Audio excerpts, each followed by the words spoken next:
ആത്മോപദേശ ശതകം audio book തുടരുന്നു. 39-ാം ശ്ലോകം.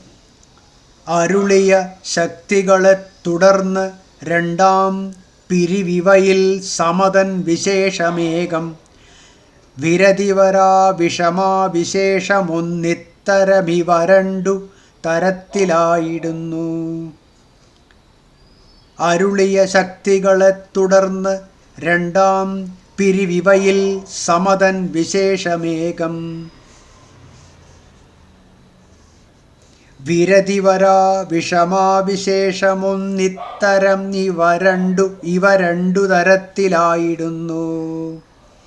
അരുളിയ മേൽ വിവരിച്ച ശക്തികളെ, സമ, അന്യ എന്നീ ശക്തികളെ തുടർന്ന് ആശ്രയിക്കുന്നതനുസരിച്ച് രണ്ടാം പിരിവ് അനുഭവം സാമാന്യമെന്നും വിശേഷമെന്നും രണ്ടായി പിരിയുന്നു. സമതൻ സമതയുടെ അനുഭവത്തിൽ, വിശേഷം ഏകം വിശേഷം എല്ലായിടത്തും ഒന്നു തന്നെ. വിഷമാവിശേഷം ഒന്ന്, വിഷമയുടെ വിശേഷമാകട്ടെ വിരതിവര ഒടുങ്ങാത്ത മട്ടിൽ അനേകമായിരിക്കും.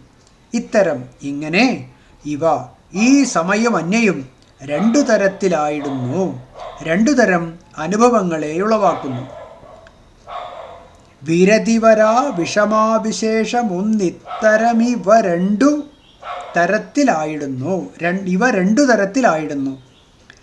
മേൽ വിവരിച്ച സമ, അന്യ എന്നീ ശക്തികളെ ആശ്രയിക്കുന്നതനുസരിച്ച് അനുഭവം സാമാന്യമെന്നും വിശേഷമെന്നും രണ്ടായി പിരിയുന്നു. സമയുടെ അനുഭവത്തിൽ വിശേഷം എല്ലായിടത്തും ഒന്നു തന്നെ. വിഷമയുടെ വിശേഷമാകട്ടെ ഒടുങ്ങാത്ത മട്ടിൽ അനേകമായിരിക്കും. ഇങ്ങനെ ഈ സമയും അന്യയും രണ്ടു തരം അനുഭവങ്ങളെ ഉളവാക്കുന്നു. ഇവ രണ്ടു തരത്തിലായിടുന്നു. ഒരാഭരണക്കടയിൽ രണ്ടാളുകൾ പ്രവേശിക്കുന്നുവെന്ന് കരുതുക. ഒരാൾ ആഭരണങ്ങൾക്കും മറ്റൊരാൾ സ്വർണത്തിനുമായിട്ടാണ് അവിടെ കടന്നത്. കടക്കാരൻ ആഭരണം അന്വേഷിച്ചു ചെന്നയാളിനെ ഓരോന്നായി എടുത്തു കാട്ടുന്നു. ഓരോ ആഭരണം കയ്യിലെടുക്കുമ്പോഴും അയാൾ രണ്ട് വാക്കുച്ചരിക്കുന്നു. ഇത് മാല, ഇത് വള, ഇത് മോതിരം, ഇങ്ങനെ പോകുന്നു ആ വിവരണം. ഇവിടെ എല്ലാ ആഭരണങ്ങൾക്കും പൊതുവായി ഉപയോഗിക്കുന്ന പദമാണ് ഇത് എന്നത്. അതുകൊണ്ട് ഇവിടെ ഇത് എന്നത് സാമാന്യത്തെ കുറിക്കുന്നു. മാല, വള എന്നിത്യാദി പദങ്ങൾ ആഭരണ നാമരൂപങ്ങളെ വെളിപ്പെടുത്തുന്നു. അതുകൊണ്ട് ഇവിടെ ഇത് എന്നത് ആഭരണങ്ങളിൽ സാമാന്യമായി സ്ഥിതി ചെയ്യുന്ന സ്വർണത്തെയും മാല, വള എന്നിത്യാദി ആ സ്വർണത്തിൽ പ്രകടമാകുന്ന വിശേഷങ്ങളായ നാമരൂപങ്ങളെയും കുറിക്കുന്നു എന്നും സ്പഷ്ടം. ഇവിടെ കാണുന്നയാൾ സ്വർണത്തെ നാമരൂപങ്ങളായിട്ടാണ് അറിയുന്നത്. സ്വർണം കൊണ്ട് എണ്ണമറ്റ ആഭരണങ്ങൾ ഉണ്ടാക്കാം എന്നുള്ളത് കൊണ്ട് ഈ അറിവ് ഒരിക്കലും ഒടുങ്ങുന്നില്ല. നേരെ മറിച്ച് സ്വർണം ആവശ്യപ്പെട്ടുകൊണ്ട് കടയിൽ ചെന്നയാളിനെയും കടക്കാരൻ സാധനങ്ങൾ എടുത്തു കാട്ടുകയുണ്ടായി. അവിടെ ഓരോന്നെടുത്ത് കാണിക്കുമ്പോഴും ഇത് സ്വർണം, ഇത് സ്വർണം, ഇത് സ്വർണം എന്ന് മാത്രമേ പറയാനുള്ളൂ. ഇവിടെയും ഇത് സാമാന്യവും സ്വർണം വിശേഷവുമാണ്. പക്ഷേ സാമാന്യത്തെപ്പോലെ തന്നെ വിശേഷവും സർവത്ര ഒന്നു മാത്രമേ ഉള്ളൂ. വാസ്തവത്തിൽ ഇവിടെ സാമാന്യവും വിശേഷവും ഒന്നായിത്തീരുന്നു. ഇതുപോലെ ഒരു ലൗകികൻ പ്രപഞ്ച വസ്തുക്കളെ സമീപിക്കുമ്പോൾ ഇത് മനുഷ്യൻ, ഇത് മൃഗം, ഇത് വൃക്ഷം, ഇത് സൂര്യൻ എന്നിങ്ങനെ വേർതിരിച്ചു കാണുന്നു.